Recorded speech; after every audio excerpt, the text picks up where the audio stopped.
Good evening, I'm Jerry Bilden. Get our app on your smartphone or tablet, and you can also watch the Dove on our website or on our Roku channel. Now, from the Dove Newsroom this hour, as the 2016 Oregon legislature gets ready to convene, lawmakers are pondering the things they'd like to accomplish. For Ashland Democrat Peter Buckley, it will be his final session. Chief among his concerns for Oregon is housing and climate change. On the latter topic, Buckley says there's a neighboring state with a good system to limit the carbon footprint. California has developed a cap and invest system, which basically says you can't produce a carbon footprint of over X if you're an industry. And if you are, there are industries that you can buy a credit from in order to stay, keep the level of carbon under a certain level in the state.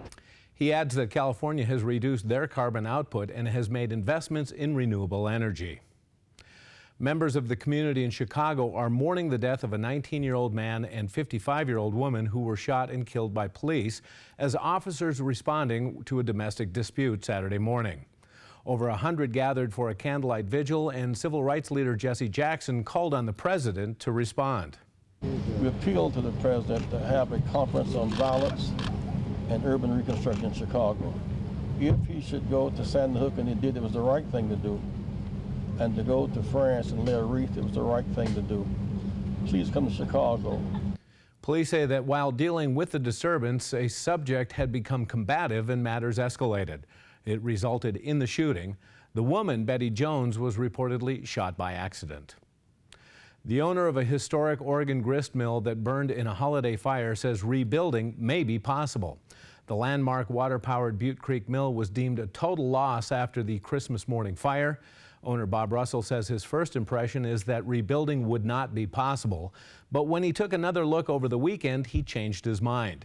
He says the new mill would be smaller and won't produce as much flour, but it may be possible to open in some capacity. The cause of the fire is still under investigation.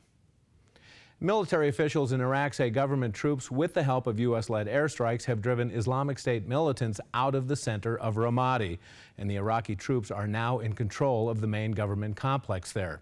The city fell 2 militants in May, marking a major setback for Iraqi forces.